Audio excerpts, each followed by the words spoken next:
Hello children, good morning. তোমরা সকলে কেমন আছো? আজকে আবার এসছি বাংলা নিয়ে, তোমাদের সাথে বাংলা পড়ব বলে। আজ আমরা করব কিছু শূন্যস্থান পূরণ। তোমরা সবাই তোমাদের নিজে পড়ো বইটার ৩৫ নম্বর পৃষ্ঠার একটি ছড়া পড়েছিলে, মনে আছে তো? লাস্ট ক্লাসে পড়েছিলে। আজকে সেই ছড়াটির লাইন থেকে আমি তোমাদের শূন্যস্থান করতে দেব। তোমরা খাতা, পেন্সিল, রবার নিয়ে রেডি হয়ে যাও, ফটাফট খাতায় লিখে ফেলবে। তাহলে একটা লাইন আমি তুলে দেব, সেই লাইনের একটা দুটো শব্দ আমি দেব না, সেই শব্দগুলোই তোমাদের লিখতে হবে। যেমন প্রথমটা দেখে নাও, প্রথমটা আছে আয় আয় ড্যাশ টি দিয়ে যা, তারপর ড্যাশ কপালে চাঁদ টি দিয়ে যা। এই যে ড্যাশগুলো দিয়েছি, ফাঁকা জায়গাগুলো দিয়েছি, শূন্যস্থানে যেটা বসবে সেটা তোমাদের লিখতে হবে। তাহলে প্রথম শূন্যস্থানটায় কি বসবে? আয় আয় চাঁদ মামা টি দিয়ে যা। তাহলে প্রথম শূন্যস্থানটায় বসলো চাঁদ মামা। পরেরটায় কি বসবে? কার কপালে চাঁদ টি দিয়ে যা? চাঁদের কপালে চাঁদ টি দিয়ে যা। তাহলে দ্বিতীয় যে শূন্যস্থানটা রয়েছে সেই শূন্যস্থানে বসলো চাঁদের। তাহলে লাইনটা আমাদের কি হলো একবার পড়ে নি। আয় আয় চাঁদ মামা টি দিয়ে যা, চাঁদের কপালে চাঁদ টি দিয়ে যা। তাহলে এটা ওই ছড়াটার দুটো লাইন হলো। প্রথম শূন্যস্থানে বসলো চাঁদ মামা, চয়চন্দ্রবিন্দু আকার দ চাঁদ, ময়াকারে মা চাঁদ মামা। দ্বিতীয় শূন্যস্থানে কি বসলো? চাঁদের, চয়চন্দ্রবিন্দু আকার দয়কার বয়শূন্য র, চাঁদের। তোমরা সুন্দর করে খাতায় লিখে ফেলবে। তাহলে এবার চলো পরের শূন্যস্থানটা আমরা দেখব। তাহলে পরের শূন্যস্থানে কি আছে দেখে নিই। ২ নম্বরে আছে ধান ভানলে ড্যাশ দেব। তাহলে এই লাইনটায় ছড়াটায় কি ছিল তোমাদের কি মনে আছে? ধান ভানলে কি দেব? তাহলে ধান ভানলে কি দেব? কুড়ো দেব। তাহলে শূন্যস্থানে আমাদের কি বসলো? কয় চন্দ্রবিন্দু রস্যু ডয় শূন্য রয় ও কার, কুড়ো।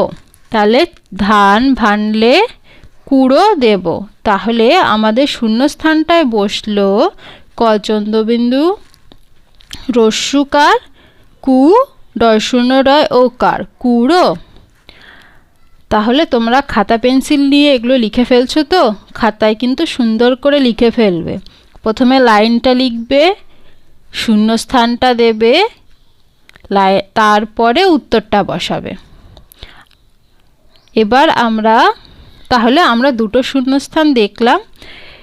এবার দেখব আমরা ৩ নম্বর শূন্যস্থান। চলো দেখি আমি ৩ নম্বর শূন্যস্থান কি আছে।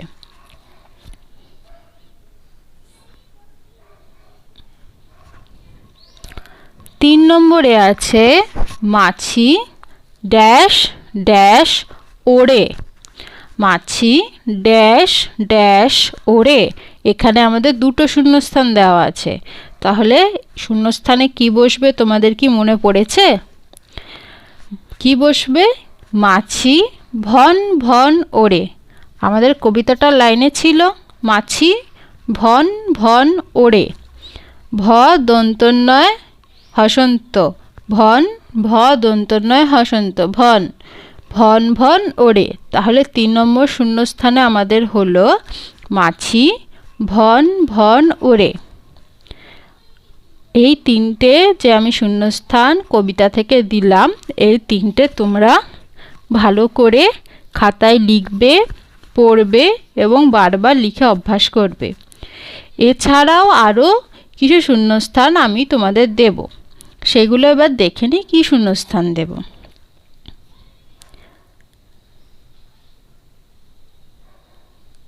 এরপরে দেখো আমি তোমাদের 3টে শব্দের শূন্যস্থান দিয়েছি। এগুলো যে শূন্যস্থানগুলো দিয়েছি সেই শূন্যস্থানে কি একটা অক্ষর বসালে এটা একটা শব্দ দাঁড়াবে। প্রথমটায় কি আছে? কয়চন্দ্রবিন্দু আকার শূন্যস্থান ল, রস্যই চন্দ্রবিন্দু ড্যাশ বয়শূন্য র, প ড্যাশ কয়াকারে কা। তাহলে এই শূন্যস্থানগুলোতে কি বসছে দেখে নি। প্রথমটায় বসছে কয়চন্দ্রবিন্দু আকার বর্গজ ল, তাহলে এটা কি হলো? এটা হলো কয়চন্দ্রবিন্দু আকারে কা বর্গজ ল, কাজল। কাজলটা আমরা চোখে পড়ি, বাচ্চারা কাজলের টিপ পড়ে। এরপরে আসছে রস্যই চন্দ্রবিন্দু দয়রস্যু বয়শূন্য র, কি হলো? ইঁদুর। ইঁদুর তোমরা প্রত্যেকেই আশা করি চেনো। তাহলে দ্বিতীয়টা হয়ে গেল ইঁদুর। এরপরে আসছে প টয়সন্ত কয়াকারে কা, কি হলো? পটকা।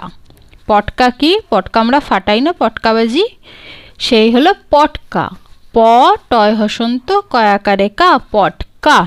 তাহলে প্রথমটা হলো কাজল, দ্বিতীয়টা হলো ইঁদুর এবং তৃতীয়টি হলো পটকা। এই তিনটে শূন্যস্থানও তোমরা খাতায় লিখবে এবং পড়বে। তাহলে আজকের আমাদের ক্লাস এই অবধি থাকলো। তোমাদের সাথে আবার পরের ক্লাসে দেখা হবে। Bye bye.